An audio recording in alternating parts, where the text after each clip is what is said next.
What is up, guys? Ultimate Wolf 52 here. And today, it's 90 subscriber special. I just hit 90. I checked yesterday and what? No way. So I'm just gonna be reacting to 6 unexpectedly dark episodes in kids shows.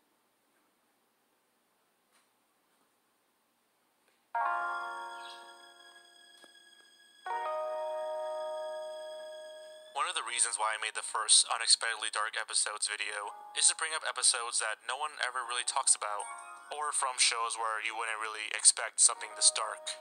I mean, we've all heard of Courage the Cowardly Dog and that time Tom and Jerry killed themselves, but you're expecting to see those in a list about dark episodes, right? This series was just meant to do something different. So today, we'll be looking at 6 more unexpectedly dark episodes in kid shows. There's some episodes that I haven't seen, but some that I do remember seeing. Josh kicks Drake out of his life. Well, stop being mad at me. I'm not mad at you. I'm done. What is that supposed to mean? I don't want anything to do with you anymore. So what, are you gonna move out? No. This is a house where I live, and I guess we'll be roommates until the day I leave for college, but that's all we'll be, is roommates. I'm done with you. When characters get into fights in kid shows, it's usually nothing too serious. A little misunderstanding or a minor fight, a few jokes and jabs here and there, and then the lesson is learned. However, things got a little more serious in Drake and Josh. The episode Josh is done is exactly that. Josh simply becomes too fed up with how selfish and disrespectful Drake can be, so Josh just ends up being done with him. The episode kicks off with a big chemistry exam coming up, which Josh is studying heavily for. Drake goes to school early so he can make out with his girlfriend, leaving Josh behind, who is then late for the exam, which causes it to go down an entire letter grade. At first, Josh is furious, but over time, he calms down and decides that his life would be better if Drake weren't in it. He begins to treat Drake like a roommate instead of a brother, leading to Josh's life being exponentially better. He retakes the exam and gets a higher score, he makes new friends, his rash is gone, and overall he just has an amazing life without Drake. The sad part is that Josh isn't even ignoring Drake or being mean to him or anything. He's treating him in a completely civil manner, but there's no love or friendship in his words. He's literally just a roommate to him now. Dude, it's been like 5 days. When are you gonna stop being mad at me? I told you I'm not mad at you. I'm done with you. Josh. I mean it. This, of course, starts to affect Drake and makes him realize how much he actually needs Josh. Maybe even more than Josh needs him. Towards the end of the episode, back in chemistry class, Drake is late this time around. He finds that Josh has switched lab partners, leaving him alone with Clayton. Due to Clayton's constant mumbling, Drake doesn't even understand what to do during their experiments, and ends up with a chemical accident, leading him to take a power shower. Sit down, Drake. Drake, sit down. No! Drake.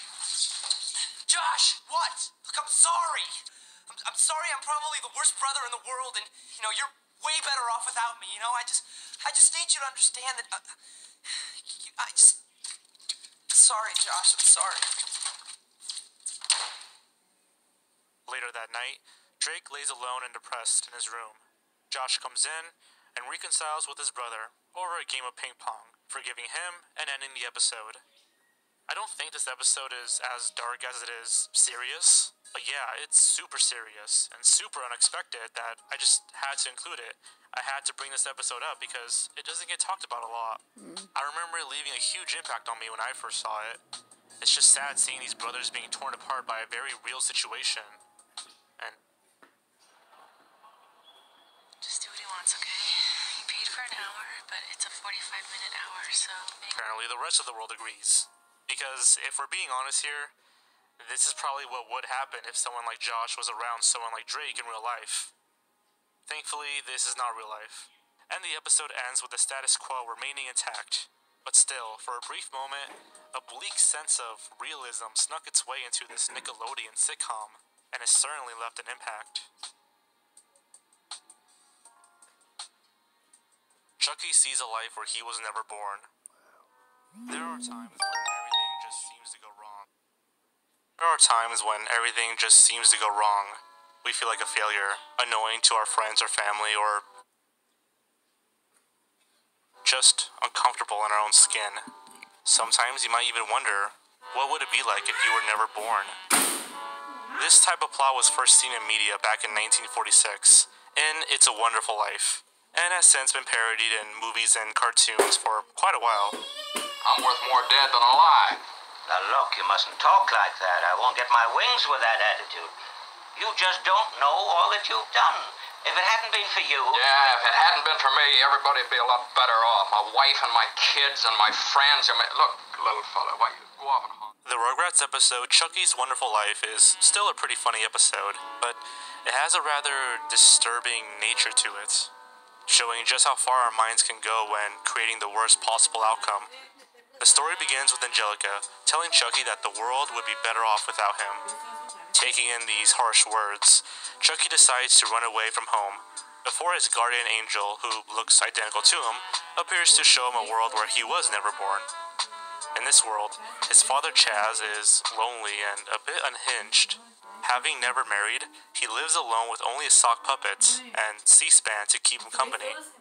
Well, C-SPAN it is then. Saki? Yeah? I wish you were real. Me too. I don't like this, Mr. Angel Guy. You ain't seen nothing yet. The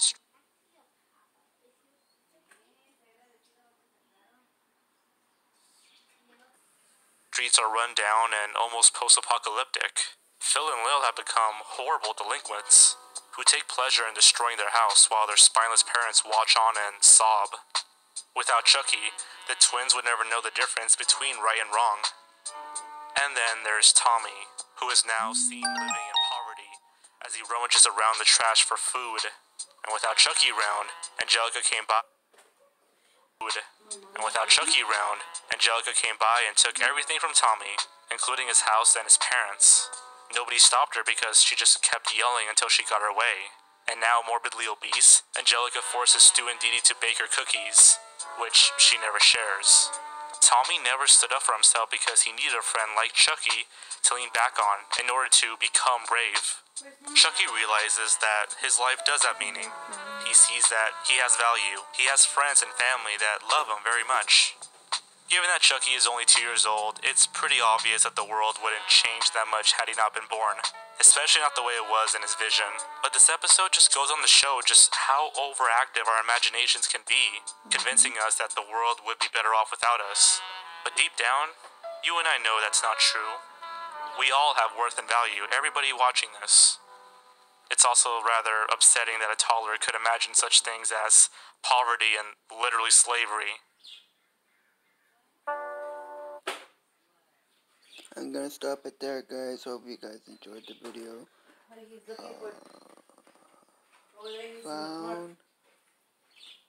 I'll leave a link to this, and see you guys all later.